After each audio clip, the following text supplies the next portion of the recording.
होने लगा है।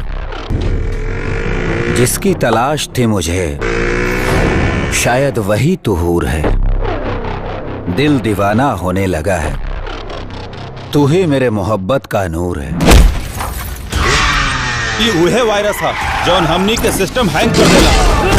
मैं वायरस से भी ज्यादा खतरनाक हूँ। सिर्फ प्रोग्राम ही हैंग नहीं करता, प्रोग्राम बनाने वाले को ही हैंग किल डेथ कर देता हूँ।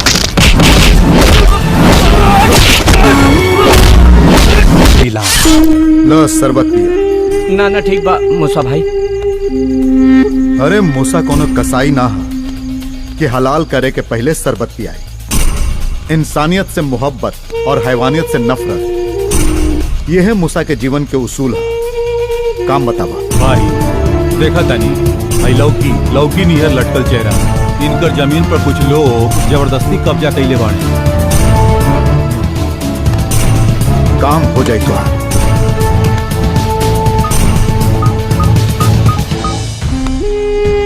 मुन्ना, हम तोरा लगे एगो आदमी के भेजत हनी, उनकर काम काल हो जाए के चाहिए। बहुत बहुत शुक्रिया भाई। भाई कहीं झूठ तो नहीं के बोला? एकर केस जायज बा। ये काम खातिर मुन्ना ही का है, और भी तो केहू कर सकेला। प्यार तो हम सबसे करीला, लेकिन भरोसा आसमान में परवरदिगार पर और जमीन पे सिर्फ मुन्ना पर।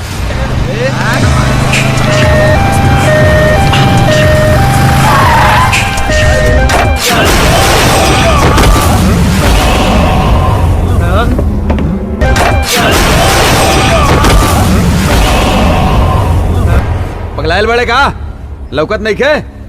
इस जमीन पे रणविजय सिंह के कब्जा बा। मुन्ना नाम है हमार, मुन्ना। और मुन्ना के नजर जहां पड़ जाला वहां से भूत भी भाग जाला।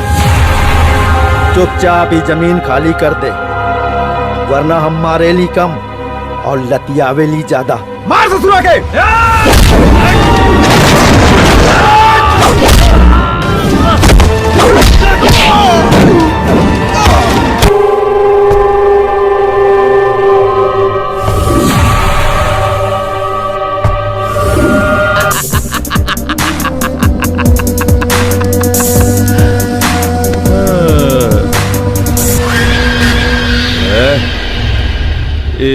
तोहनी का मेकअप करवा के कहां से आ गई लसन? नौटंकी करे गई लसन। क्या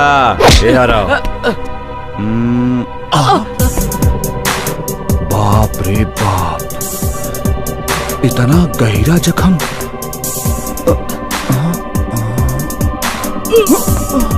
इतना दर्द?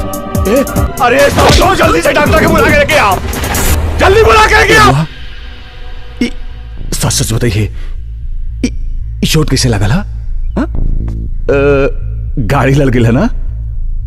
ना मालिक।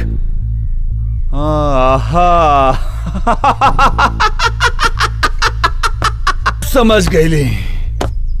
तोहनी का जरूर केहू के मार के आवत बड़ा सन। ना मालिक, मार खा के आयल बानी। ससुर निकाला सन, गाड़ी निकाला सन। मूसा,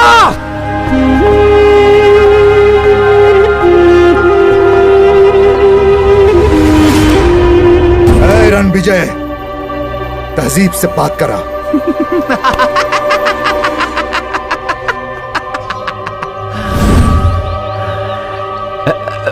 मूसा भाई, अस्सलाम वालेकुम। सब खैरियत बा ना? ए मूसा, हम यहाँ ही सब नहीं करिया है, तोरा के चेतावनी देवे आइल बनी कि हमार रास्ता में आवल छोड़ दे। ये तबे मुमकिन बा जब हम दुनिया छोड़ दे, ओकरा पहले ना। ठीक बा, ऊपर जाए का तैयारी कर ले। रणविजय, तू खुदा के शुक्र मनावा कि हमरा दहलीज के भीतर खड़ा बाड़ा।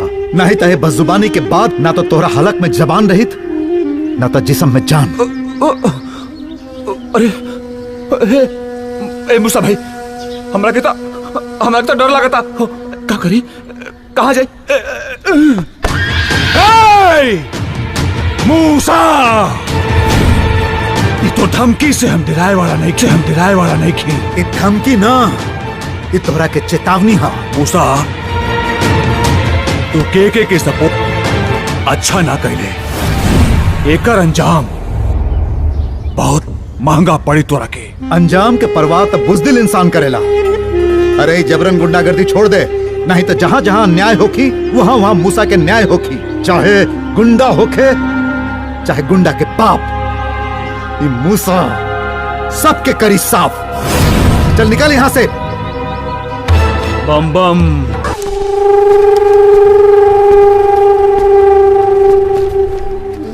का भाई, काहे मुंह लटकौले बड़े? भैया वो मुनवा कोठा से एगो चिड़ै लेके भाग गइल बा।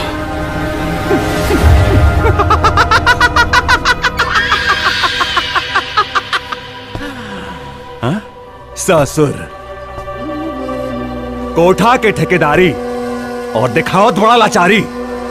साला हर कोई एगो छोट छोट बात लेके सब कोई हमार कपारे पर खड़ा हो जाता। चल जो, आपन लपड़ा खुद संभाल। चल चल जो। ससुर, मुनवा एगो चिड़ै के लेके भाग गइल। अरे भाग गइल तो साला के गोली मार दे।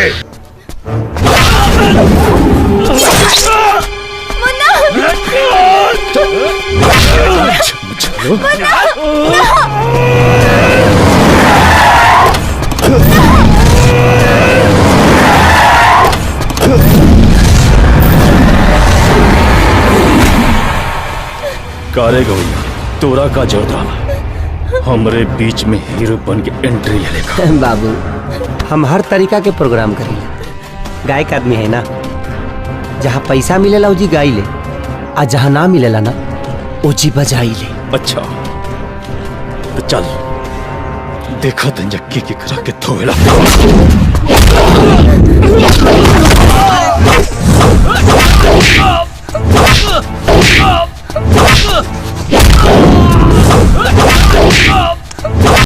अरे बाप रे बाप, इतना बड़ा गायक हमारा घर है। कहाँ बैठाई, कहाँ उठाई? इस वीडियो को पार्ट 3 में रिलीज किया जाएगा, तब तक पार्ट 2 देखकर एंजॉय कीजिए।